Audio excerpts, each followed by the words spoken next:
매일 아침을 뉴스로 깨웁니다. 신율의 출발 새아침. 오늘이 2015년의 마지막 날입니다.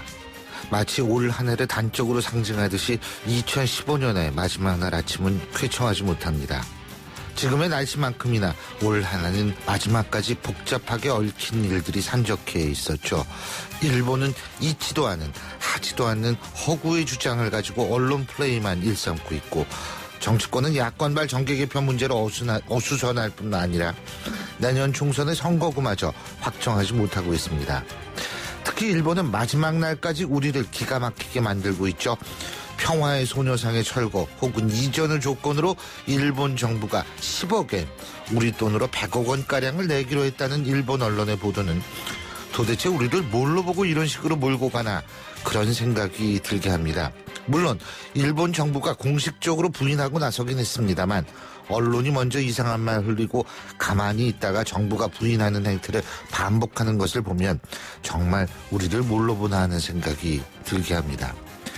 올해 우리와 작별한 인물 중 가장 기억에 남는 인물 중에 하나는 고 김영삼 전 대통령일 겁니다. 이번 기회에 일본의 버리장머리를 고쳐놓겠다, 바로 이 말을 한 고 김영삼 전 대통령의 말이 다시금 생각나는 2015년 마지막 날 아침입니다.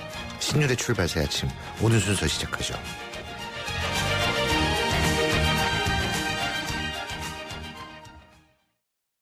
크리네어 테크. 크리네어 테크 집중기, 주물 작업, 연마 작업, 페인트 작업, 분진가스, 냄새, 연기 작업 전 분진. 이 세상에 못 없애는 분진이 어딨어?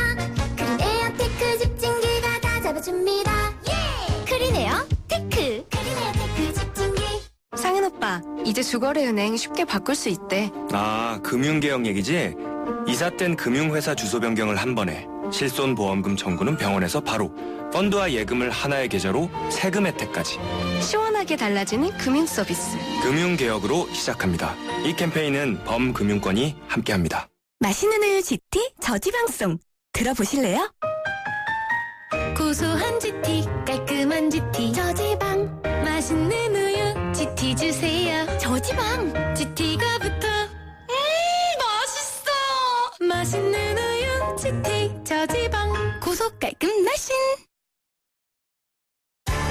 신율의 출발 새아침. 북한의 대남 정책을 관장하는 김양건 북한 노동당 비서겸 통일전선부장이 교통사고로 사망했다는 소식 어제 아침에 속보로 전해드렸었죠. 그런데 이 김양건의 사망을 두고 여러 가지 의혹이 제기되고 있고요. 더욱더 우리가 관심을 가져야 할 부분, 김양건이 사망한 이후에 남북관계는 과연 어떻게 될 것인지, 바로 이 부분인데요. 지금 현재 새누리당 내 북한 통으로 불리는 분이죠. 새누리당 하태경 의원 연결해서 관련 얘기 들어보겠습니다. 하 의원님 안녕하십니까? 네, 안녕하세요. 하태경입니다. 교통사고와 이 교통량의 상관관계, 이게 아무래도 비례할 수밖에 없지 않습니까? 그죠? 당연합니다. 근데 네. 북한을 보면은, 아니, 이 교통량은 얼마 안 되는데 이 고위직 인사들이 교통사고로 사망한 경우가 너무나 많아요. 아니, 다른 나라랑 비교를 한번 해보면 외국에서 교통사고로 사망한 사람도 물론 있지만 고위직 인사 중에 이 정도로 많지는 않거든요. 그렇죠. 외국은 보면 보통 헬기가 떨어진다든지. 그렇죠, 뭐. 뉴스는 봤는데. 예.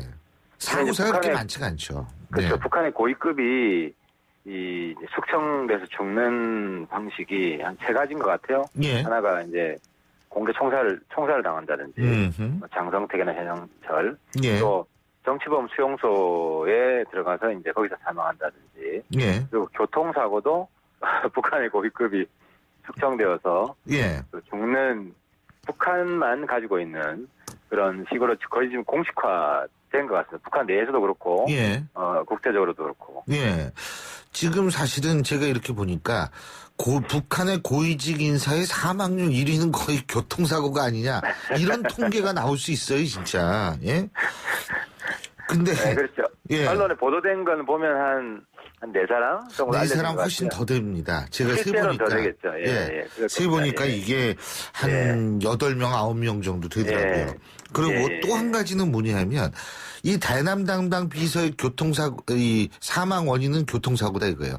용순 비서, 김정일이 얘기했던 김용순도 교통사고로 사망했죠. 맞습니다. 그리고 예. 또 대남 담당 비서인 지금 요 김양건도 교통사고죠. 아니 대남 담당 비서들은 왜 교통사고로 전부 이렇게 죽습니까? 예? 그게 그런 것 같습니다. 이제 북한 안에서는 제가 좀 체크를 해봤는데요. 이제 그게 그 사고산지 암살인지에 대한 실체적 진실은 북한에서 중요하지 않고 예. 그 사람 죽은 것에 대해서 사고사라고 안 믿는다는 거예요. 거의 간부들이. 간부들이. 어허. 대부분 암살이라고 믿고 있다. 예. 근데 그럼 왜 그렇게 믿고 있냐? 김양 잘 나가는 사람입니다. 북한에서. 예. 잘 나가는 사람, 특히 북한에서는 잘 나가는 사람에 대해서 김정은 시대에 들어서는 서로 모함해서 끌어내리려는 분위기 굉장히 강하다는 거예요. 왜냐하면 신임이 사라지면 언제든 장성택이나 현영철 꼴날 수 있기 때문에 예. 다른 사람이 신임 받는 것에서 굉장히 질투하는 분위기가 강하고 그래서 같은 통전부 내에서도 왜냐면 같은 부서여야 여러 가지 비밀을 많이 알고 있을 거 아닙니까? 예. 그래서 수서가 김정은한테 굉장히 많이 들어간다는 겁니다. 그래서 특히 지금 교통사고인 건 같은데 그 운전기사도 있었다고 그럽니다. 본인이 운전한 것도 아니고 운전기사가 있었대요? 기사가 있었습니다. 예, 술을 먹은 것도 아니고. 그렇다면 뭐 만취 상태에서 직접 운전하고 가다가 어디 이렇게 박은 건 아닌데 이게 이런 말이 성립이 되네요. 아니라는 겁니다. 그래서 차 없는 큰 도로에 그냥 화물차가 일부러 들이받지 않으면 어떻게 사고가 나냐. 이번에도 북한 인민군의 실은 무슨 트럭인가가 뭐 들이받았다 그러죠? 그죠. 군 소속 트럭이니까 더더욱 그 군 내에서 질투하는 사람이 투서를 올렸고 이제 그런 과정에서 김정은의 지시가 있었을 것이다라고 추측을 하는 겁니다.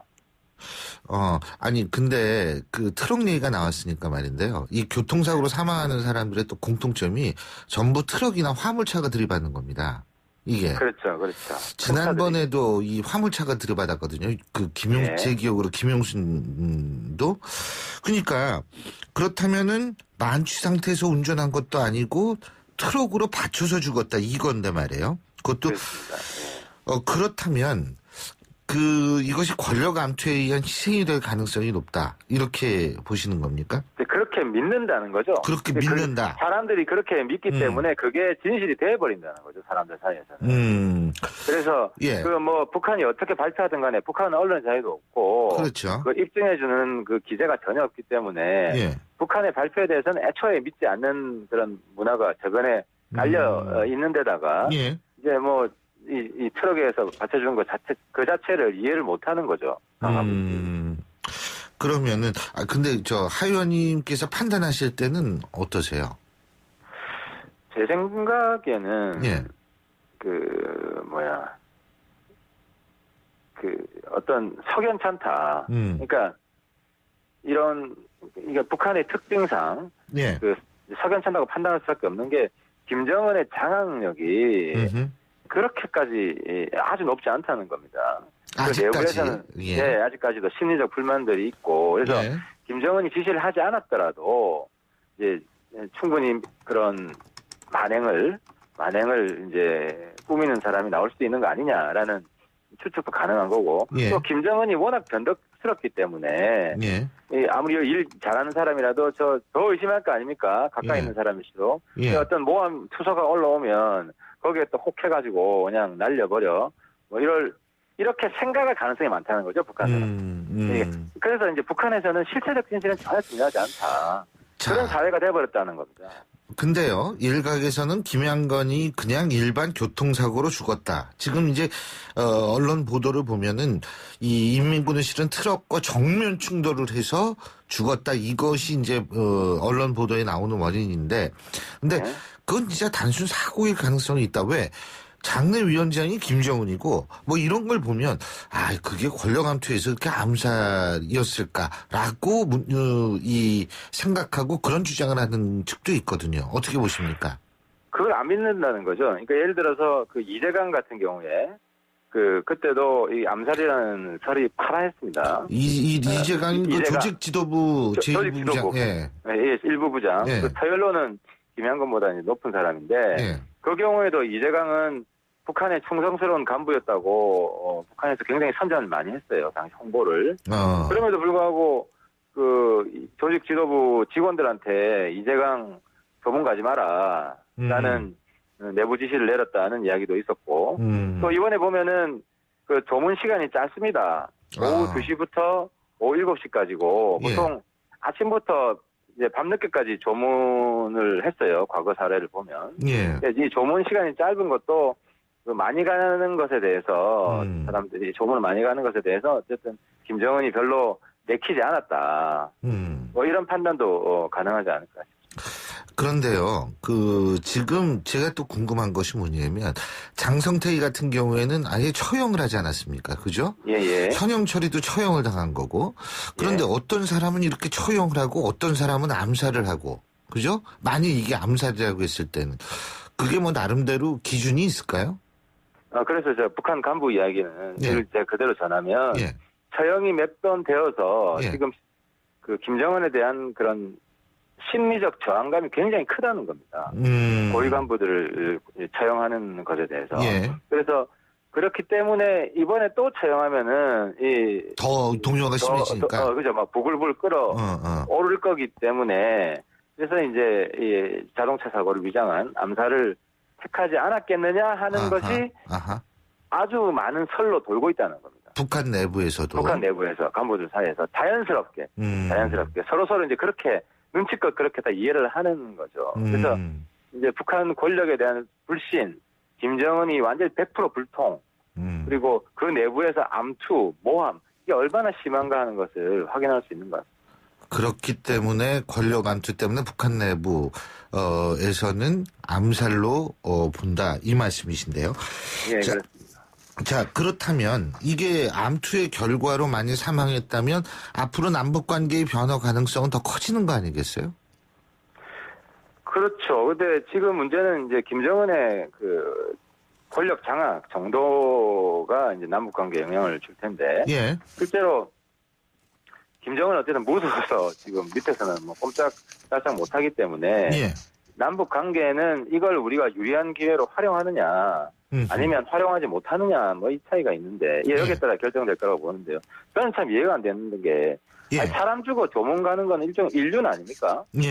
근데 이 조문 가는 것에 대해서 정부가 너무 인색합니다. 그리고 이 부총리급이고 또 통일부 장관 파트너로 협상 파트너였고 어떤 합의 성과를 냈지 않습니까? 아니 그러면 가면 되는 거지. 그걸 뭘 조의만 표명하고. 그러니까 또 이게 중요한 게 우리가 그렇게 대북 관계 적극적으로 하면은 미국이나 중국이 지지를 합니다. 주변국들이. 근데 우리가 안 해서 남북 관계가 또 우연적으로 또 악화되잖아요. 그러면 그게 빌미가 돼가지고 중국이나 그러면 긴장이 고조될 거 아닙니까? 그럼 미국이나 중국은 또 한국을 비판을 해요. 왜 그때 하지 빌미를 또 준다는 겁니다. 긴장 고조에. 그래서 상당히 정부의 이런 선택, 조문단에 대해서 인색한 것은 지금 시대에도 맞지 않고 외교적으로 정치적으로도 좀 현명하지 못한 정책이라고 저는 생각합니다. 그렇군요. 그리고 어쨌든 지금 이제 김양건이가 이렇게 죽었기 때문에 지금 진행되고 있던 남북 간에 있어서 물론 지난번에 남북 당국 간 회담은 결렬이 되다시피 하지 않았습니까? 그런데 이제 그 후속 회담이라든지 이런 전망도 상당히 당분간은 어두워지지 않을까. 특히 이제 김양건 후임이 나타나야 될 거 아니에요. 그죠? 그러니까 그때까지는 좀 남북 관계가 정체가 되겠네요. 그러면?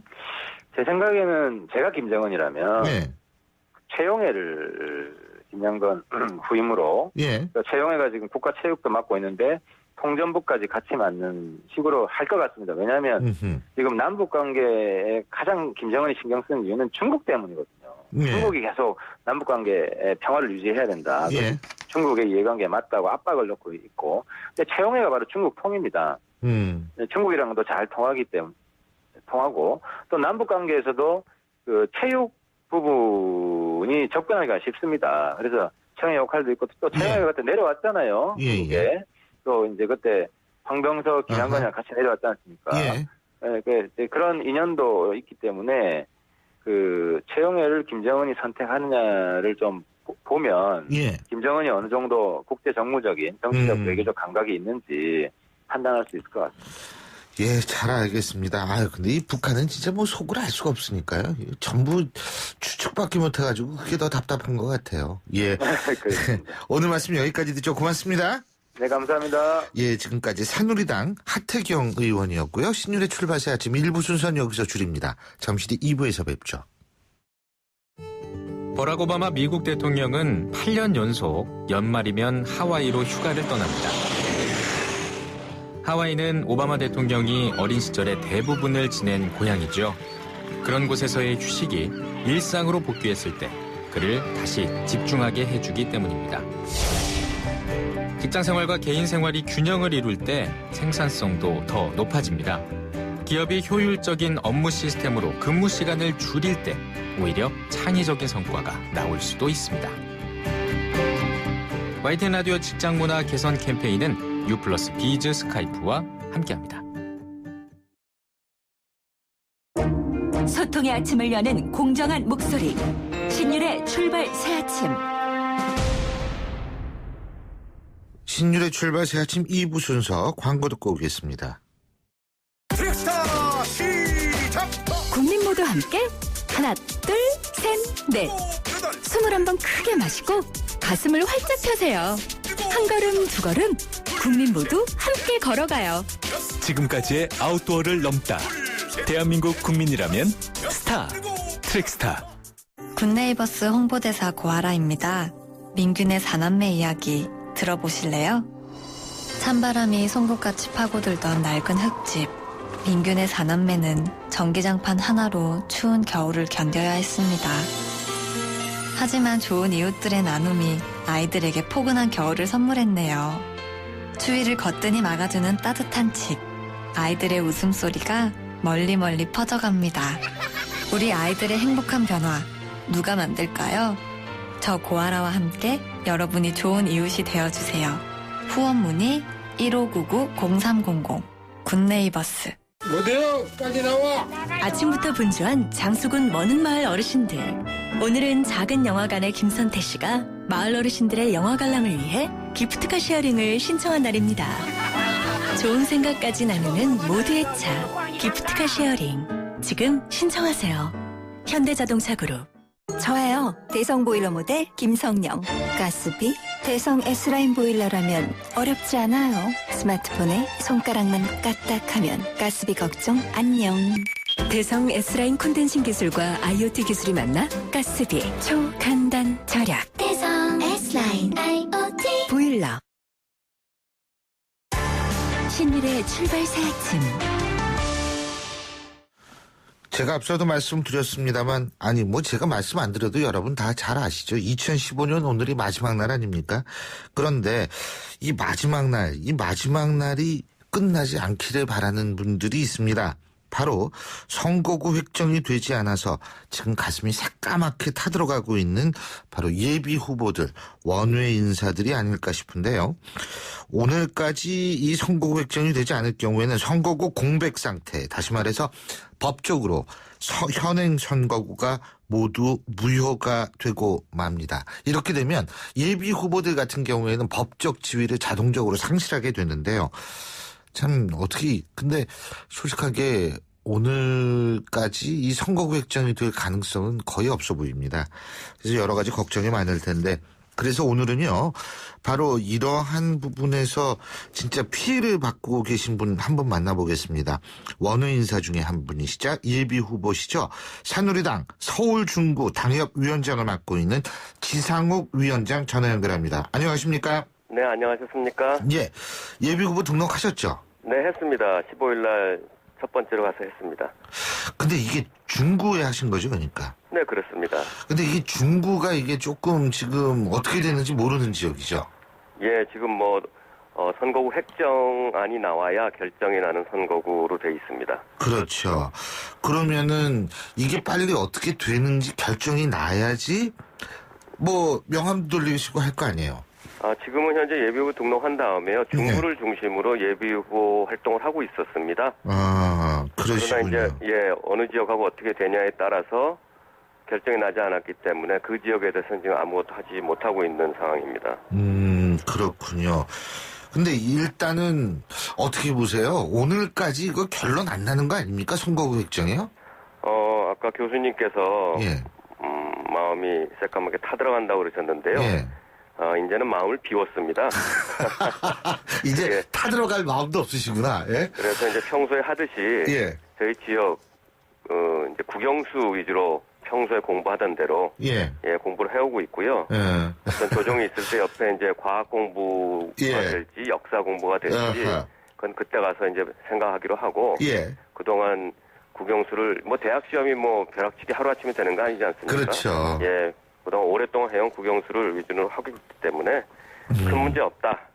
그렇게 생각을 하고 있습니다. 근데 조금 이 지금 상황에서 그나마 약간 다행스럽다고 볼 수 있는 부분이 그 선관위에서 일단 예비 후보들 선거운동하면 잡지는 않겠다 이런 거 아닙니까? 그러니까 이게 고육지책이에요 이것도 선관위에.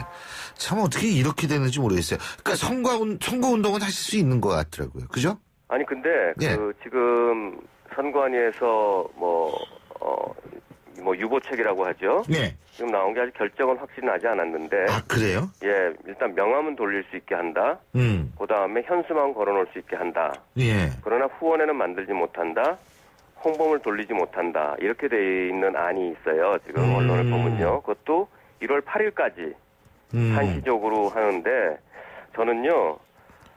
이게 법과 원칙이 중요한 세상인데 이 나라에는 예. 그때마다 이 법과 원칙을 정하지 못하고 직무유기를 한 상태에서 필요하다고 해서 당 모이듯이 이리저리 끌고 다니면서 유예책을 준다는 게 저는 옳지 않다고 봅니다. 아하. 언제 어느 기준에 따라서 국민들이 생각을 할 것이며 저희는 후보자라서 헷갈리고 속상한 것도 있지만 저는 입장을 바꿔놓고 보면 국민들이 더 혼란스럽고 화를 내고 있어요. 왜 우리의 권리를 이렇게 선택할 권리를 빼앗아 가느냐. 예. 그러니까 저는 그 측면에서 보는 게 더 굉장히 중요할 것 같습니다. 예. 지금 법과 원칙 말씀하셨는데요. 네. 선거구 획정 때문에 정치 신인들이나 이 원외 인사들이 실제적으로 불이익을 받을 수밖에 없다. 네. 그렇기 때문에 이번 선거는 불공정하게 치러졌다. 바로 그 이유에서 이 선거 무효 소송을 낼 수 있다라는 것이 법학자들의 견해입니다. 동의하십니까? 그런 일이 있을 거라고 저는 예상을 하는데요. 예. 저는 첫 번째 이 선거구 획정 문제가 저는 헌법재판소에 좀 불만을 표시하고 싶어요. 선거를 1년도 남겨놓지 않은 그런 일정에서 예. 12월 31일 날 그것도 3대1을 좀 표의 등가성 원칙에 맞게 좀 조정하라는 것도 아니고 2대1로 못 박았습니다. 예. 이거는요. 사람 수대로 그냥 케이크를 나누듯이 하는 초등학생 수준의 산수를 했다고 저는 생각합니다. 어허. 정치 현실은 어떤 면에서 비만해가지고 케이크를 먹으면 안 되는 그런 분도 있을 거고요. 그 중에는 진짜 어린아이도 있을 텐데 그런 현실을 무시하고 그냥 인수대로 나눈 그런 초급수학을 했기 때문에 그러니까 위적분화는 고차 방정식을 풀어야 되는데 그러지 못했다. 예. 그런 걸로 인해서 결국은 헌법 전문에 나와 있는 국민 각 개인의 능력을 최대한 발휘할 수 있도록 하는 정말 기회 균등을 보장한다는 그런 법 전문의 헌법 정신을 위배한 결과를 초래했습니다. 예. 근데 그 헌재가 나중에 예. 헌법 소원이 오면 예. 거기 뭐라고 판결하겠습니까? 저는 굉장히 이게 큰 문제라고 생각을 하고요. 예. 또 국회도 그렇게 됐으면 빨리빨리 해야 되는데 오늘까지 이런저런 오해를 받으면서 결국은 246개 지역에 대한 국민에 대한 민의를 배신했다. 저는 이렇게 규정을 하기 때문에 헌법 소원이 분명히 생길 겁니다. 누가 그걸 다 인정하겠습니까? 여러 가지 불공정한 진짜 그런 처사를 받았는데 예. 그때 헌재는 어떤 답을 주실 수 있을지 굉장히 입장이 바뀌는 진짜 모순이 되는 그런 입장에 서 있는 게 되는데 이것도 정말 우리나라 헌정사상 처음 있는 일이 아닐까 그렇게 그렇죠. 생각합니다. 아니 그래서 지금 제일 걱정인 게 뭐냐면 예비 후보자들이 불리한 상황에서 선거를 치를 수밖에 없었기 때문에 선거 무효 소송을 제기할 가능성이 높아진다. 그래서 선거 무효 소송이 본물듯이 터지면은 이것도 굉장히 이제 사실은 혼란스러운 상황이 돼버릴 수밖에 없는 거 아니겠어요? 네, 그렇습니다. 예. 제가 한 가지만 더 여쭤볼게. 이 후원금 받은 거 이거 어떻게 하시는 거예요? 저 후원금 안 받았습니다. 아니요. 그러니까 예를 들면 후원회를 조직해서 후원금을 받으신 후보자도 있을 거 아니에요. 그죠? 그게요. 예. 지금 받으면은 그냥 선거구 획정이 안 돼서 예. 선거가 무효가 되면 그냥 그분들한테 돌려주면 뭐 좋을 텐데 그게 아니라 국고 귀속으로 돼 있어요. 국고 귀속이죠. 예. 예. 그러면은 그분들한테 돌려주지도 못하고 예. 실제로 후원금이 필요할 때 그분들한테 또 손을 내밀 수도 없는 거 아니겠습니까? 예. 이게 참 어처구니 없는 현실이 생기고 있는 거죠. 이게요. 그러니까 사실 이건 어디까지는 이론입니다. 이론적으로 얘기를 하면 하간 후원회로 조직해서 후원금을 받으신 분이 있으면은 오늘 내로 빨리 써야지 이게 그래도 남는 거 아니에요. 그죠? 네. 후원금 받는 액수가 1억 얼마 이렇게 정해져 있지 않습니까? 예. 근데 오늘 내로 그걸 다 어떻게 쓰겠습니까? 그렇죠. 뭐 자동차 사는 것도 아니고 예. 비목에 맞는 예. 그런 걸로 써야 되는데 맞아요. 오늘 쓸 그런 방도는 없습니다. 아니 이게 세상이 어떻게 되는지 모르겠어요. 그리고 이거 또 다른 측면인데요. 우리 지상우 위원장께서는 이제 새누리당 당협위원장이시니까 제가 여쭤보는데 네? 지금 새누리당의 공천 룰을 가지고 네. 정치 신인의 개념 네. 그 우리 지상우 위원장도 거기에 한 부분을 장식하시더라고요. 네. 정치 신인이 아니라서 가산점을 못 받으신다며요. 아니 글쎄 제가 기자분들한테 선거 획정 문제를 수도 없이 전화를 받았거든요. 예. 그때마다 정치 신인으로 예. 정말 활동할 길이 없으니 막막하지 않냐 이런 질문을 받았는데 예. 이번엔 또 정치 신인이 아니랍니다. 지난번에 제가 예. 당협위원장 예. 그때 당내 경선을 했어요. 예. 그때 이제 뭐 비례대표 여성 의원하고 했는데 예. 그분께 또 여성 가산점을 줬어요. 15%를. 그래서 왜 현역 비례대표 의원이 가산점을 받냐. 예. 그랬더니 그분은 이 지역의 신인이라고 그러더라고요, 그 당시에. 그러면 때마다 예. 이렇게 정말 고무줄처럼 예. 원칙과 기준 없이 늘었다 줄었다. 저는 뭐 계속 배제되고 있는 건데요. 예. 제가 무슨 시장을 했던 것도 아니고. 예. 그러면 정말 제가 옛날에 모셨던 이제 어른이 한 분 계시는데 그분은 대법관하고 감사원장, 총리하시고 선관위원장도 하시고 예. 당의 이제 선대위원장까지 하셨는데 예. 그분이 총선에 나오시면은 가산점 받으시는 거죠. 아, 정치신으로. 네. 그리고 어떤 지역에서 예. 20대 총학생회장 하든지 예. 젊은 그 열혈 정말 예. 어떤 정치에 꿈이 있는 친구가 나와서 예. 한번 국회의원 선거를 했든지 예. 지자체 뭐 선거에 나갔다가 떨어졌는데 아무도 기억을 예. 못 하는데 예. 그분은 그렇게 되면은 정치 신인이 안 되는 거고요. 예. 이게 정상적인 사람으로 상식적으로 이해가 되지 않는데요. 예.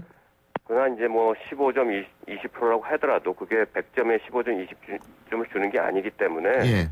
저는 뭐 당에서 결정하면 따를 뿐입니다. 그때도 제가 뭐 압도적으로 극복을 했기 때문에. 예. 그러나 조금 상식적으로 납득은 되지 않고 예. 뭐 좀 웃기는 현실이다. 알겠습니다. 웃음밖에 안 나옵니다. 예, 어쨌든 이 내일이면 법적 지위가 모호해지시는데 하지만 뭐 당협위원장은 계속 가지고 계시는 그것도 무효화가 되는지 모르겠네요. 모르겠습니다. 예, 어쨌든 뭐 정말 좀 착잡하실 텐데 이렇게 인터뷰해주셔서 고맙습니다. 감사합니다. 아닙니다. 네, 고맙습니다. 새해 복 많이 받으세요. 새해 복 많이 받으십시오. 네, 예. 고맙습니다. 지금까지 새누리당 서울 중구 당협위원장을 맡고 있는 지상욱 위원장이었습니다.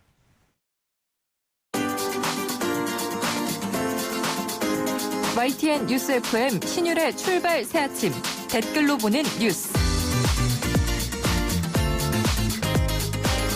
댓글로 보는 뉴스 순서인데요. YTN 플러스 최영환 기자와 함께하겠습니다. 자, 벌써 오늘이 2015년 마지막 날이다. 벌써 제가 세 번째 얘기하는 건데 올 한 해도 정말 나라 안팎으로 많은 일이 있었지 않습니까? 한 해를 마무리한다는 의미에서 2015년 뜨겁게 달군 주요 뉴스 시간 순으로 정리해보죠. 예. 자, 먼저 첫 번째 어떤 거를 꼽을 수 있을까요? 네, 국내 소식부터 짚어보면요. 예. 간통죄 폐지가 있었습니다. 네, 배우자가 있는 사람이 간통한 때는 2년 이하의 징역에 처한다고 규정한 간통죄가 예. 지난 2월 26일 제정 62년 만에 폐지가 됐는데요. 예. 간통죄가 개인의 성적 자기결정권을 침해해서 위헌이라는 재판부의 판단이었습니다. 하지만 뭐 간통죄가 폐지됐다고 해서 간통 자체가 정당화되는 건 결코 아니죠. 성도덕 문란화와 가족 공동체 해체 촉진 등을 어떻게 대응하느냐 예. 이런 건 여전히 숙제로 남아 있습니다. 아, 그렇죠. 자, 그리고 두 번째는 우리가 뭘 기억할 수 있을까요? 네, 공포로 몰아넣은 메르스 사태였는데요. 예. 지난 5월 20일 국내 첫 메르스 환자가 확진 판정을 받고 메르스 공포가 퍼졌습니다. 지난 24일 메르스가 공식 종료될 때까지 218일 동안 186명의 환자가 발생했고요. 예. 38명이 목숨을 잃었습니다. 아하. 무엇보다 정부의 허술한 초기 대응과 느슨한 방역망이 도마 위에 올랐는데요. 예. 국민들의 불안감을 키운 사건이 됐습니다. 자, 세 번째는 어떤 뉴스 꼽을까요? 네, 한국사 교과서 국정화 추진을 둘러싸고 논란이 뜨거웠습니다. 예. 역사 교과서 국정화 문제는 9월 10일 교육부에 대한 국회 국정감사를 계기로 정치권 싸움으로 본격화됐는데요. 예. 정부는 11월 3일 2017학년도부터 중고교 역사 교과서를 국정화하는 방침을 확정고시했습니다. 교육부는 지필집 명단을 포함한 지필 과정 등을 비공개할 방침을 밝혀서 국정화 확정 이후에도 논란은 계속되고 있는 상태입니다. 예. 자, 네 번째 뉴스 알아볼까요? 네, 김영삼 전 대통령 서거 소식인데요. 예. 지난 11월 22일에는 제14대 대통령을 지낸 김영삼 전 대통령의 서거 소식이 전해졌었죠. 첫 문민정부 시대를 열고 군과 금융개혁을 단행한 김 전 대통령의 업적이 서거를 계기로 새롭게 조명되기도 했습니다. 김 전 대통령에 대한 정재계와 국민들의 애도가 이어졌었고요. 빈소를 찾아 고인의 넋을 기린 조문객은 3만 7천 명이 넘었었습니다. 예. 전직 대통령으로는 처음으로 국가장으로 장례가 치러졌습니다. 제가 오늘 방송 서두에도 김영삼 전 대통령을 말씀을 드렸거든요. 네. 이번 기회에 일본에 버르장머리를 고쳐놓겠다. 닭의 모가지를 비틀어도 새벽은 온다. 목이 아닙니다. 모가지입니다. 모가지를 비틀어도 새벽은 온다. 이런 말을 남기셨는데 가고 나니까 이분의 빈자리가 굉장히 크게 느껴지는 그런 분이었죠. 자, 다음 뉴스는 국제 뉴스로 넘어가 보죠, 한번. 네, 국제 소식을 좀 짚어보면요. 네. 유럽 난민 사태가 있었습니다. 네. 중동과 아프리카 분쟁, 내전 여파로 사상 초유의 난민 사태가 벌어졌었는데요. 내전이 계속되고 있고 IS의 거점이 된 시리아에서는 무려 400여만 명에 달하는 난민이 발생해 유럽으로 몰려들었습니다. 네. 지난 9월 터키 해변에서 시신으로 발견된 3살배기 시리아 난민 소년 아일란 쿠르드의 사진이 공개되면서 난민 포용의 목소리가 커지기도 했었습니다. 예. 경제적 부담에 대한 우려와 테러 가능성에 대한 불안 등이 커지면서 국제사회가 해결해야 할 문제로 떠오르고 있습니다. 예, 그 어린 그 아기의 그 시신이 아직도 네. 생각이 많이 납니다. 자, 다음 뉴스 알아보죠. 네, 다음은 프랑스 파리 테러 이야기인데요. 11월 13일 프랑스 파리에서 동시다발적으로 발생한 테러는 전 세계를 충격에 빠뜨렸었죠. 파리 테러로 약 132명이 사망을 했고요. 극단 이슬람 무장단체인 IS가 자신들의 소행임을 밝혔습니다. 특히 이번 테러는 특정인이 아닌 민간인을 향한 무차별적인 공격이었었다는 점에서 IS 공포가 확산이 됐고요. 세계인이 분노를 했습니다. 전 세계적으로 테러와의 전쟁은 지금도 계속되고 있습니다. 그렇죠. 올 한 해에 우리가 흔히 다사다난했다라는 얘기를 많이 하는데 이 다사다난이 매년 반복이 돼요. 그러니까 이게 다사다난한 게 인생이다. 이렇게 이제 정의를 할 정도로 매년 우리가 반복돼서 하는 얘기지만 올 한 해를 돌아보는 누리꾼들의 반응, 이 네티즌들의 반응 역시도 그렇지 않을까라는 생각이 드는데 어떻습니까? 네, 그렇습니다. 좀 눈에 띄는 누리꾼들 반응을 봤는데요. 예. 메르스 공포에 떨고 파리 테러에 울었던 한 해였습니다. 이렇게 정리하신 분도 있었고요. 메르스 사태 등을 지켜보면서 큰 시험을 험난하게 치렀다고 생각합니다. 시스템 문제점들 잘 짚어서 대책을 세우는 게 과제지 않을까요? 한 번은 겪은 일, 두 번은 반복하지 말자 이런 지적을 하시면서요. 예. 난민 사태, 아동폭행 논란 등을 보면서 아이들이 무슨 죄냐, 아이들이 행복한 세상이 되었으면 합니다. 이렇게 바람을 드러낸 분도 있었습니다. 예. 또 한 분의 네티즌이 좀 정리한 글이 눈에 띄었는데요.